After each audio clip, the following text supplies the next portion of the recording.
bore the name of Castris while walking among the mortals. And now, I stand as the demigod of death, the living side of Thanatos. Welcome to my realm, where the west wind ends.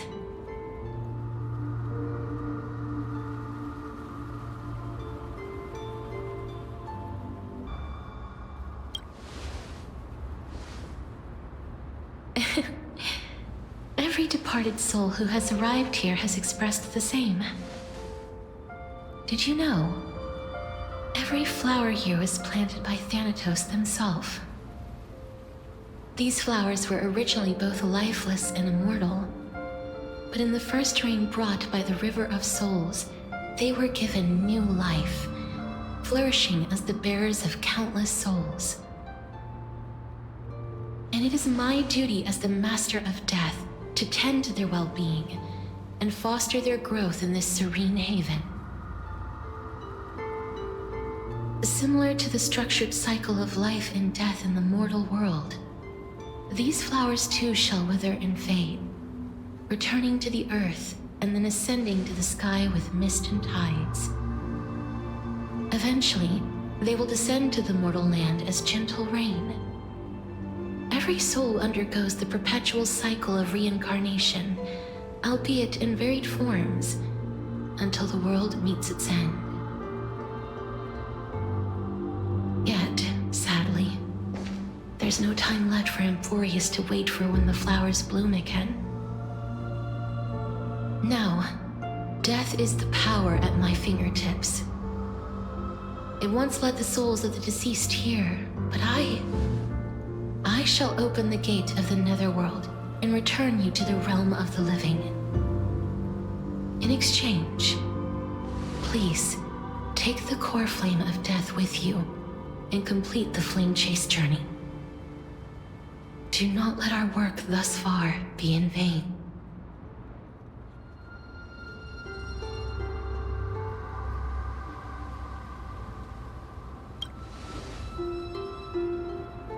Thank you.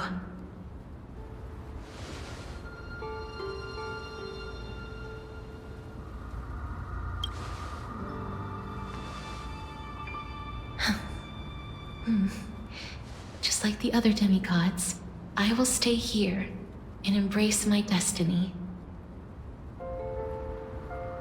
That being said, it is not easy to guide a lost soul back to the mortal realm. The whispers of death are sweet and alluring. If your determination wavers, you will succumb and be forever ensnared by the netherworld's grasp. Please consider this a one-time exception. I will do everything in my power for the flame chase journey. And for your life, the only life I can save.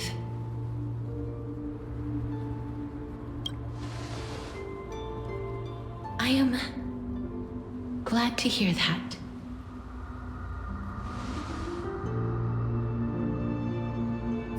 Over here!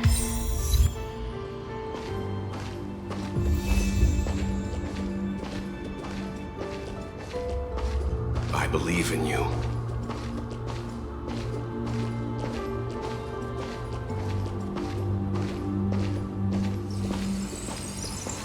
Grace awaits you.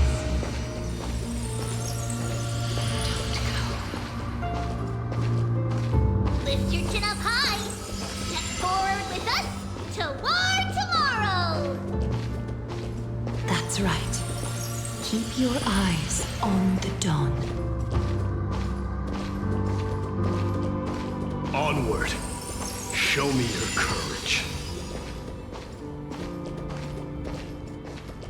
Partner, we shall become heroes together.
This is proof that you once lived.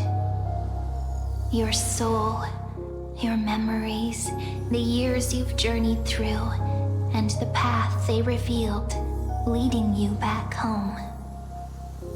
So, continue onward. Do not stop moving forward, and do not let her sacrifice and the support of all who have stood by you be in vain. Over here, friend! Take my hand. Let's go home.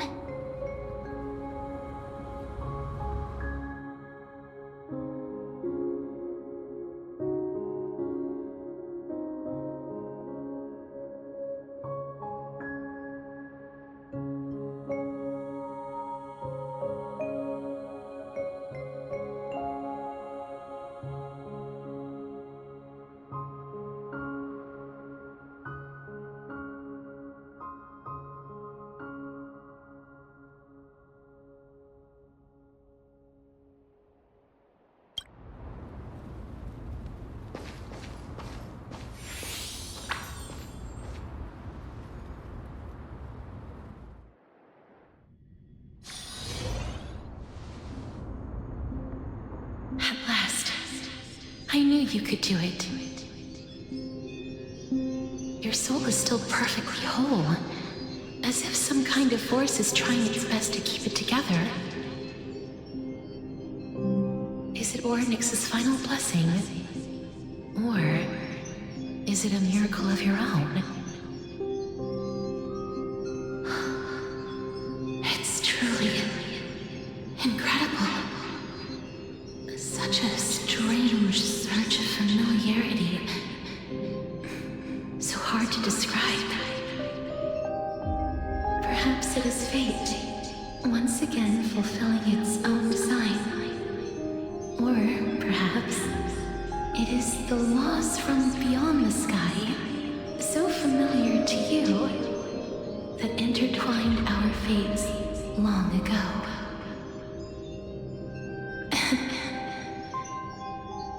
It seems that this is the riddle which cannot be solved anytime soon. The sensation of becoming a demigod is truly wondrous. It's as if the river of souls is winding its way through the depths of my spirit, transforming with each breath into a fine rain that nourishes the world. Do you recall that prophecy? At the end of the sea of flowers, the souls of the living shall warm thy fingertips, and after an embrace, there shall be eternal separation.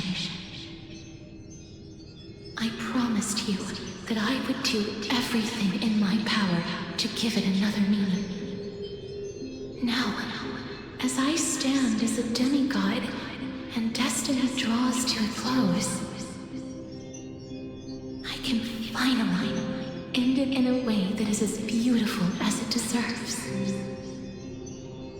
The wish I once sought, but could never grasp, is now within reach. In this brand new world, every blooming life will lift its arms in celebration and recount the profound meaning of this very instant. Every touch, every embrace we share will never again be an ice-cold loss. They will radiate with an intense warmth, sowing love far and wide throughout the land.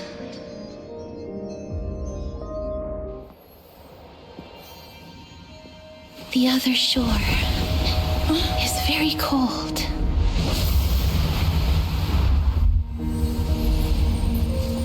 May I borrow your warmth one last time? Thank you for fulfilling this wish of mine. The place I'll be going to is what humans call the Land of Sorrows. But with this heartbeat and the residual heat of this embrace, I shall turn gentle place of rest.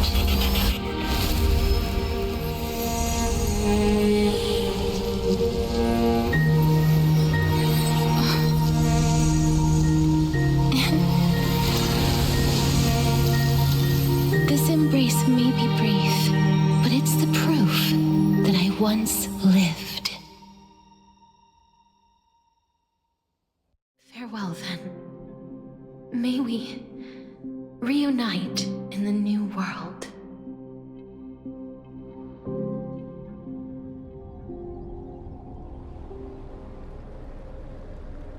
That grand and absurd performance was what you've been seeking your whole life? I gave up everything in search of truth, and it culminated in this very moment. You, on the other hand, performed as I expected. You did not hesitate when you saw the chance to attain power. It's as if you... Crave power, like a fly craves rot. Those are your words, not mine. But what you said at the end, did you already know what I had planned for Thynan? I may have lost an eye, but my vision is clearer than anyone else. You've nearly exhausted your humanity. You're no different from my current state as a walking corpse. That's true. I've long since burned to ash over the past 1,000 years. Only he is capable of unleashing a raging fire that rivals our final great enemy, Aquila. So, this is our last chance. How about we let go of the bad blood between us? May I resonate with your core flame, Aglaya? Please do. That's impossible. To persist with your soul thinned to such an extent. You're insane. Just as you fight to lug your corpse onward to complete your unfinished goals, I have my own reasons for doing this. Until Thynan grows into his position as the prophesied leader, I must continue to lead everyone on the flame chase journey. I must keep inching forward, even if only as an empty shell. I've long predicted this was the case, but I didn't think you'd already lost so much. How ironic. We would have avoided so many misunderstandings if you and I had just spoken this candidly before. But casting aside our ideological differences, there is one thing you and I agree on. Thynan. Yes. He was born to be a hero. He understands the hearts of the people, and I can confidently say he is a far better leader than you. Only he is capable of fulfilling your mission. Sadly, he is a man cursed by Nestia. But by my estimates, his horribly elaborate sense of style should not impede Era Nova. Congratulations are in order. We found common ground at the very end of our destined paths. When you put it that way, it makes me want to take back what I said. Aglaya, we're back. Come welcome our great hero reborn from the ashes. I hope he didn't hear your earlier assessment. It wouldn't be the first time I criticized him. A man should be aware of his own shortcomings.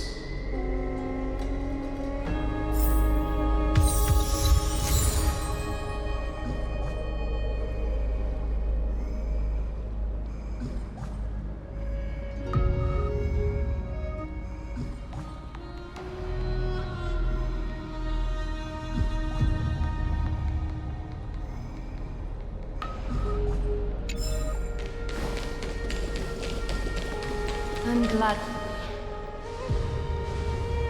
but I don't see Castris among your number. It looks like she not only helped me prove my theory, but helped you fulfill your mission as well.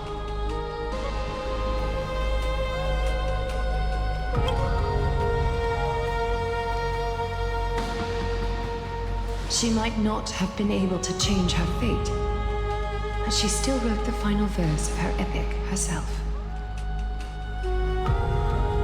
Trinin, please recite the prophecy for us. Trailblazer, please surrender that scalding cool flame for us as well. You are the only life she ever saved by her own hand in her 1,000 years on this earth. I believe no one is more qualified for this noble task.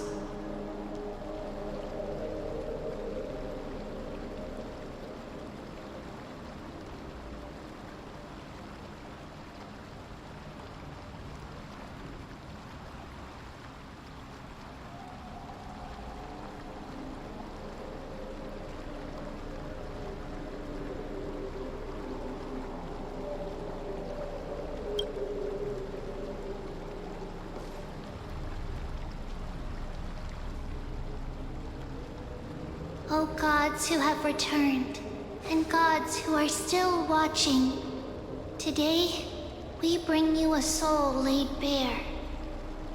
The Hand of Shadow, Thanatos, remembered their name from the past. From daylight they came, and to their fragrant dwelling they return, to walk now among your ranks.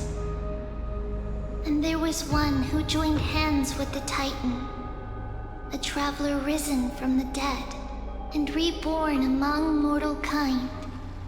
She is the everlasting night, and shall now proclaim in her good name, O Majesty of the 12 Titans, pillars of the world, we seek your divinity to mend the rifts of the world. Fill our bodies with blood of gold, till we wither in willing service to the prophecy. Step forward, trailblazer from beyond the sky, and together with us, surrender the core flame and carve their star into the sky.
Constellation for death. For life and death, to be more precise.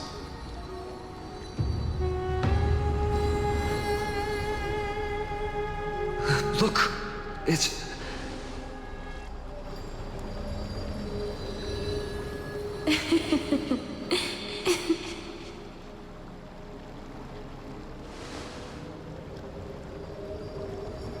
No, it's only a divine echo. I think she's here for the trial.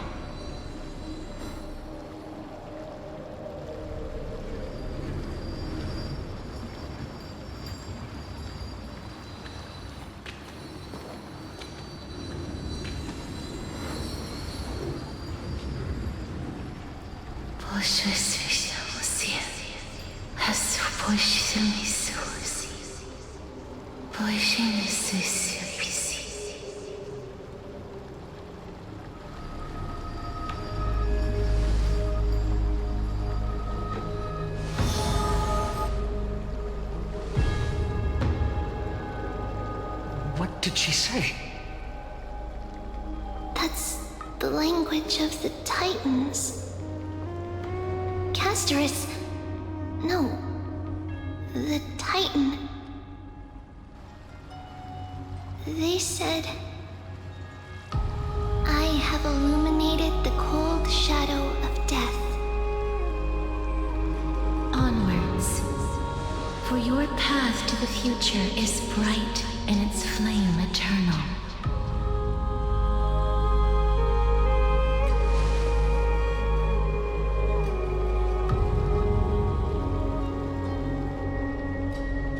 Do not forget.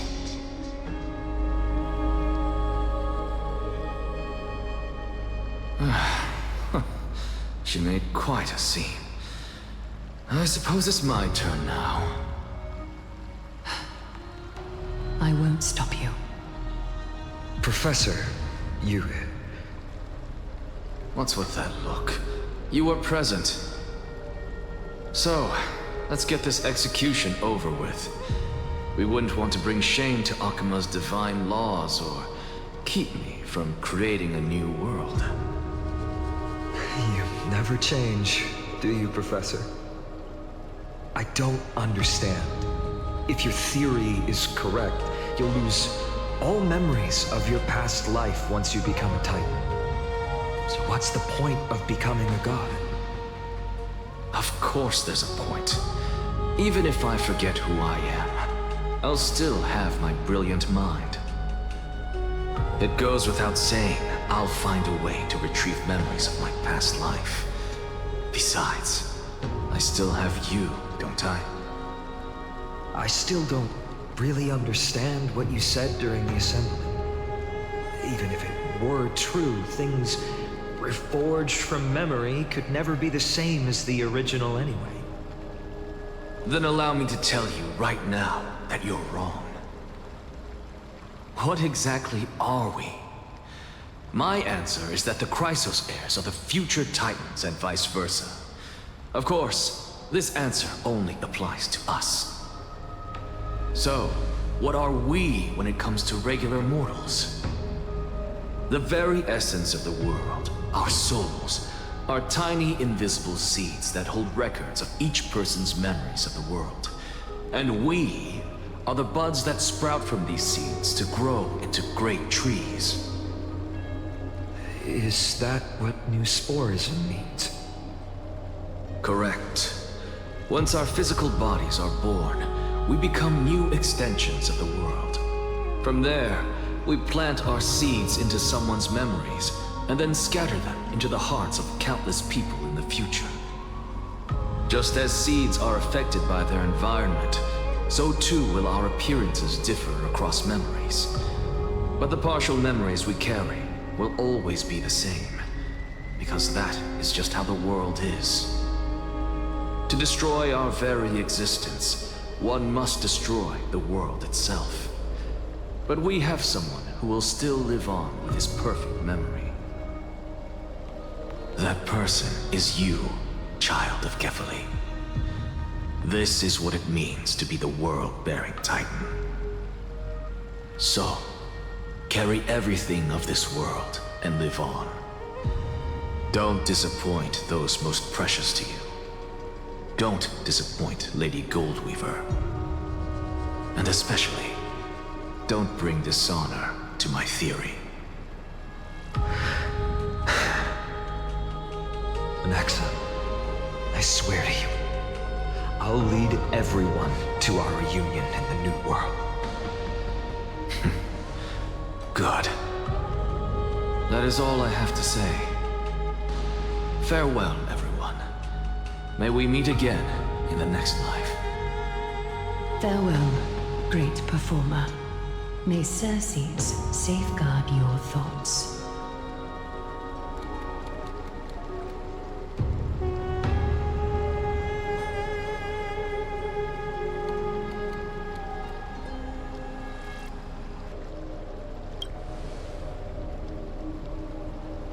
Are you satisfied, Honorable Titan?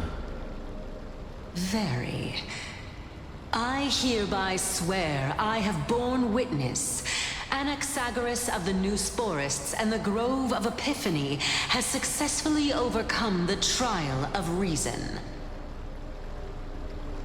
Thus, I shall confer upon you these words.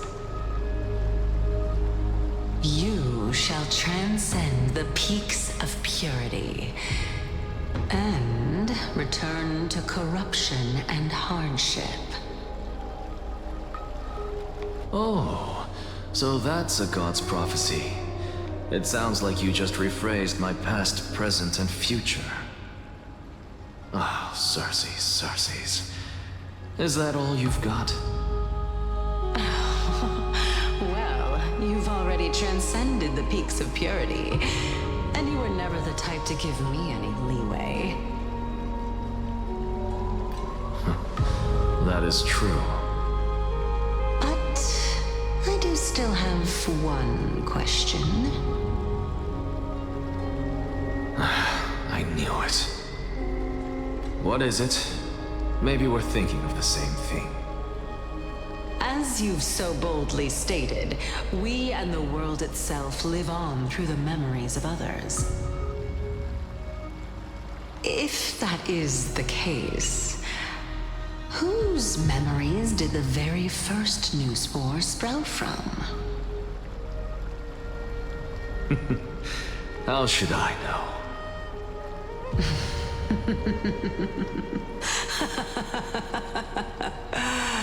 Oh my. But, since we are both equally curious, we should allow the children of humanity who come after us to investigate in our stead.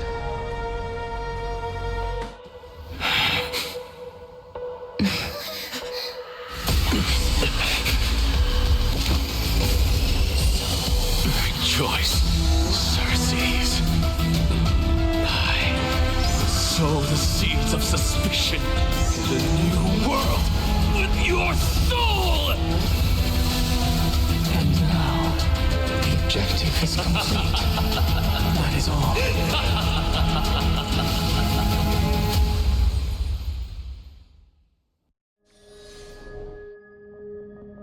Thankfully, she's still alive.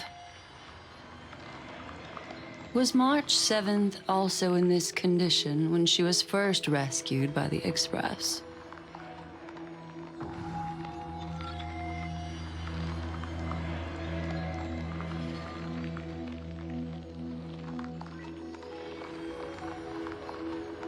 But she still woke up naturally. Looking on the bright side, that might happen this time as well.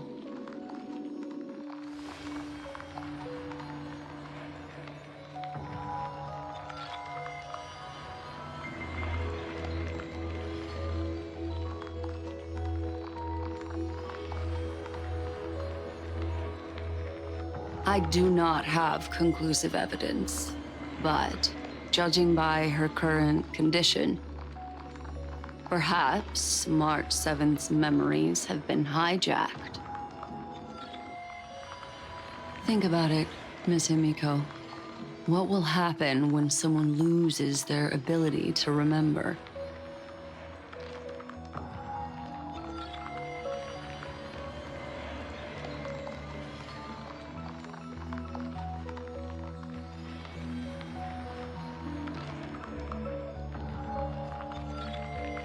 Unfortunately, short-term memory is an entirely different concept from the inability to remember. Perhaps it is difficult for you to imagine, but an individual who has lost their ability to remember turns into nothingness. The belief of the Garden is that everything in this universe can be interpreted through memories. This is the driving force behind the continuance of this path. The past is made up of memoria, while the future is a possibility that will eventually be converted to memoria. But the present, it doesn't really exist, and it's only an abstract expression. Therefore, When a person is affected by the path and loses their ability to remember, their physical form will also be affected. These ice crystals are a manifestation of that.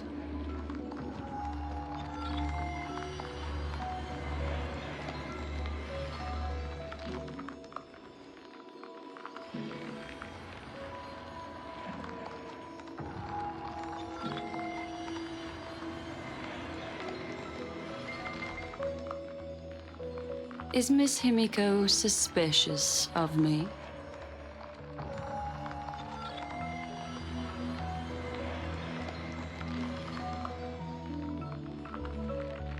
In other words, now is the time for me to prove my innocence. That's not a problem, of course. The true reason behind my intentions is that Amphorius holds special significance. For some memo keepers of the garden with extremist views, it is a perfect example.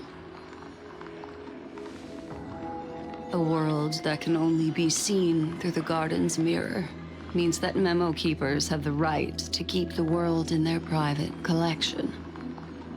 If those pathstriders of remembrance were to uncover the secrets of Amphorius first, they might unleash their wild ambitions and remodel more worlds into a similar form.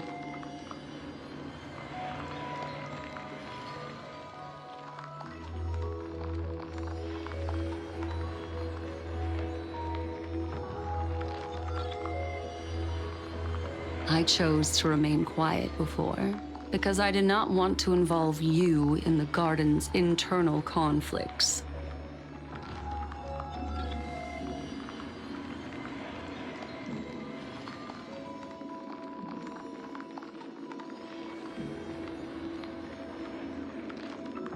You can be even bolder with your guesses.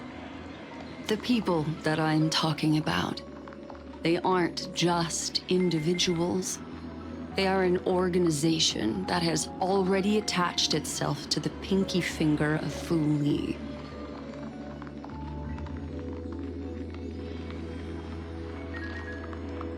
I cannot be certain, but at the very least, they are capable of doing so. I am deeply sorry about what has happened to March 7th. But the deal that I propose still remains a fair one. Amphorius is still an excellent destination, and investigating further might allow us to uncover the truth behind the accident. Miss Himiko, the wisest choice right now is for us to continue cooperating.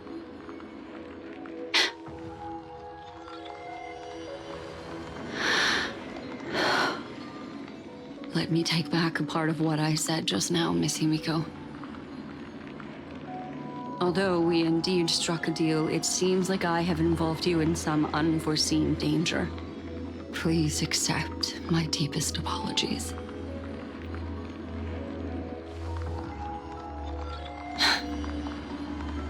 It's Fu Li. Their gaze has just swept across Amphorius.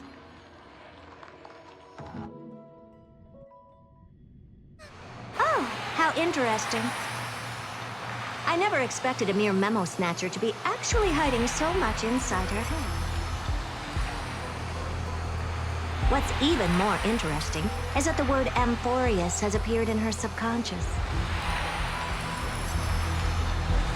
This lady seems to be having fun. Is she usually like this? It's hard to explain. What are you two whispering about? Has it not occurred to you that I can hear everything clearly? Please pardon me, Madam Herta. Would you mind sharing with us what you've discovered? The ones who need help are the Astral Express. You will have to put up with my methods, even if they are rather unconventional. Let's get back to the topic. By using the fourth mirror, I rummaged through the brain of this memo snatcher and learned a good deal. Not only does this person know of Emporius, but there are also many memo keepers who are interested in the place. I searched through her consciousness and found the following terms: the Eternal Land, the Rejected Land, and the private collection of the Garden of Recollection.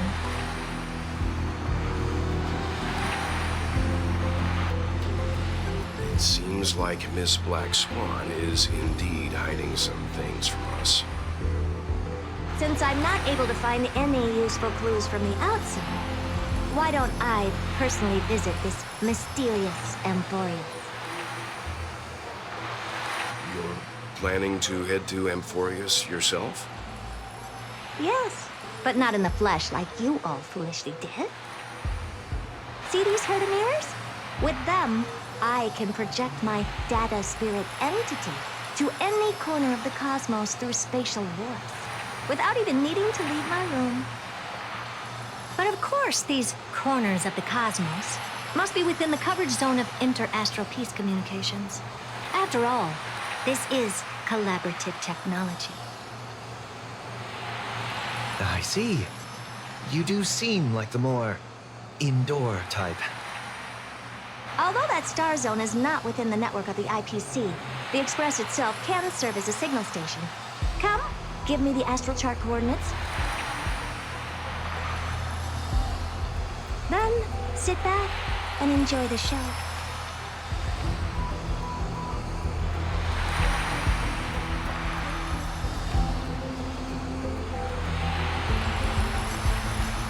All right, now that everything is ready, mirrors, get to work.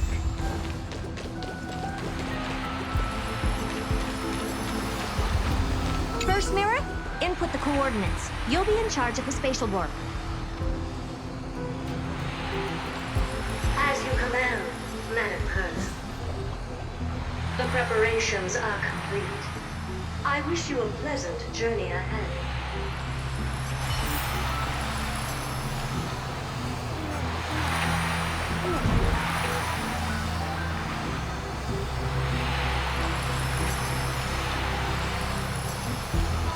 Second mirror, prepare for the thought refraction. There's still some distance from the Astral Express to the Amphorius celestial body. You're in charge of sending me over. This time, raise the power to the maximum. Don't be stingy. Oh, okay. I won't fail the mission, Madam Curtis.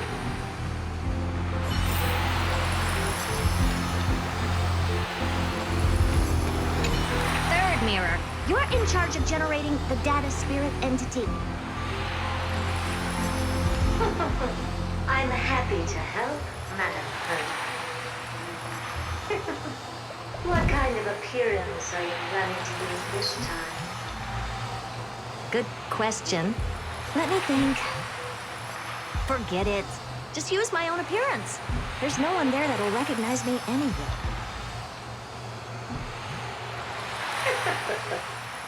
As you wish.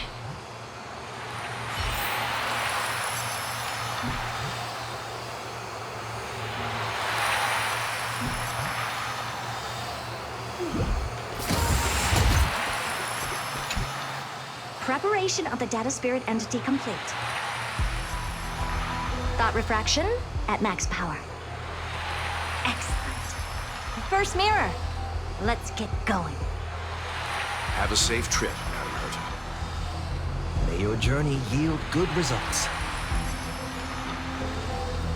Coordinates input complete. Preparing to activate spatial warp. Destination: unknown celestial body. Amphorius. Spatial warp countdown. 5, 4, 3, 2, 1. Warp activated.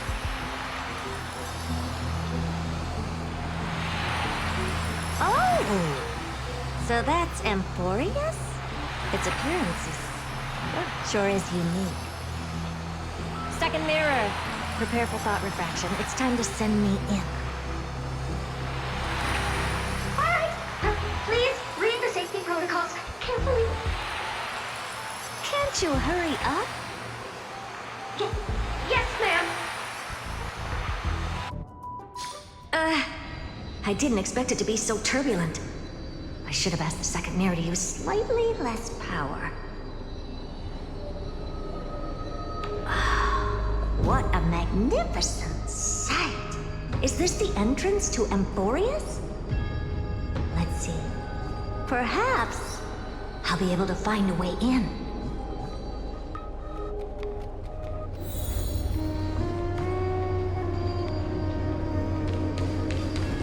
What's this? A statue? It's ugly. I don't like it.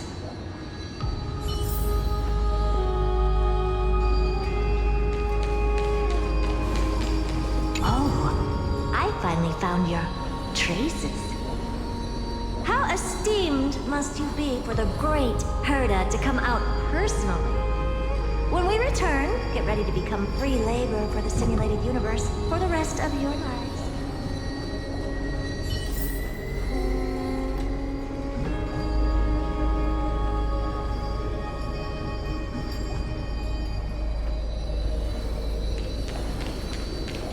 What's this? How creepy. Oh, it moves? Who are you trying to scare? It's either a projection or a fake. There doesn't seem to be much to take note of. Now then, have... My deepest apologies, esteemed lady. I'm afraid that you cannot proceed further. Who's there? Your visit, although not part of my calculations, is a pleasant surprise.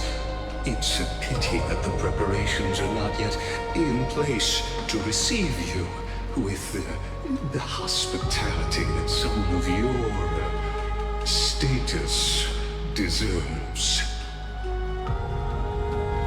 Are you not going to answer my question? Who are you? I have many identities, and I'm going to have even more in the future. But if you just need a form of address, you can use my common alias. Lycurgus. Lygus. All right, Lygus. But you can't possibly think that I'm just asking for a name, can you? Regrettably, I do not have the authority to share more information. However, standards are always flexible. While not violating the ultimate agreement, I'm able to disclose this piece of information. As you thought, this is the entrance to Emphorius. Now, please, kindly turn back. Emphorius is not a world that you should be involved with, regardless of what kind of magnificent achievements you have accomplished. This place will not open its doors so easily. You seem to understand me very well. Then you should know that I have no reason to listen to you. Your reaction is completely within my calculations. Despite my long years as a watcher, it seems like my assessment of human nature still remains accurate. From you, I'm able to sense a beautiful desire for knowledge. But my answer remains unchanged. Madam, it is with the utmost goodwill that I suggest you return to where you came from. Let's assume for a second that I'm not so well-mannered, and that I insist on uncovering the secrets hidden behind you, Mr. Lygus. How do you plan to dispel this notion of mine?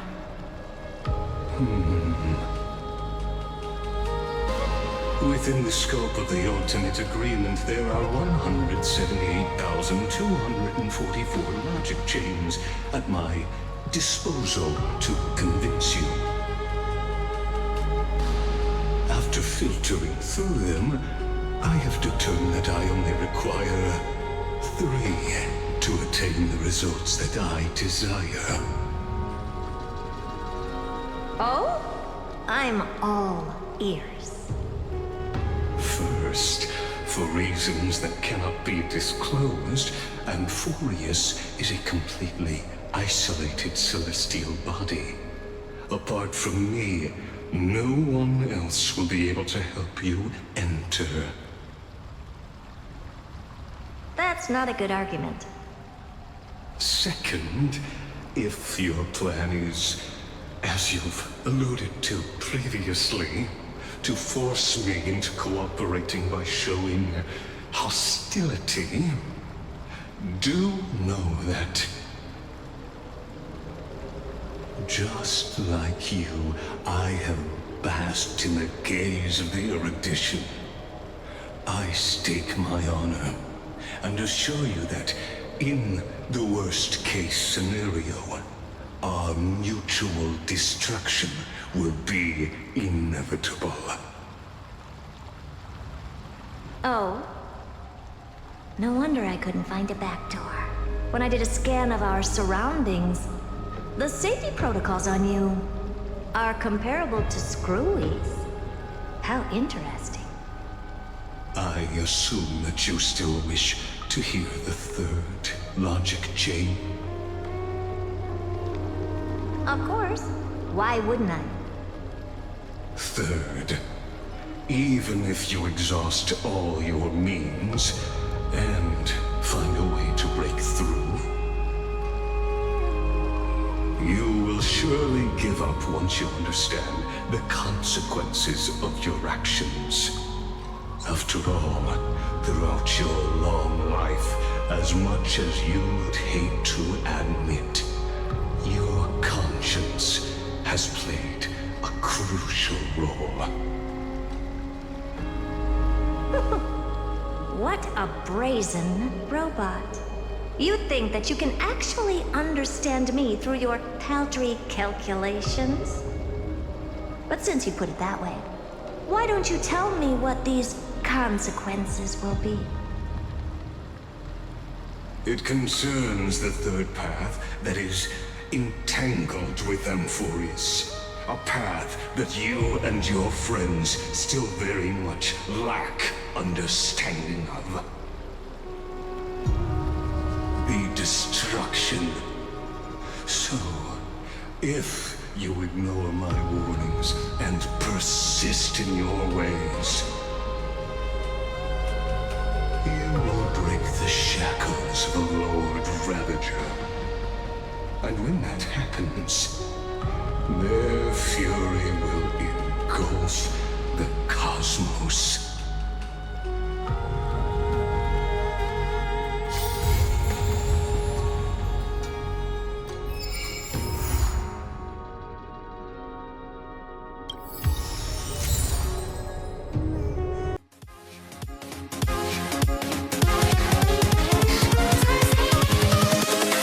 Invincible.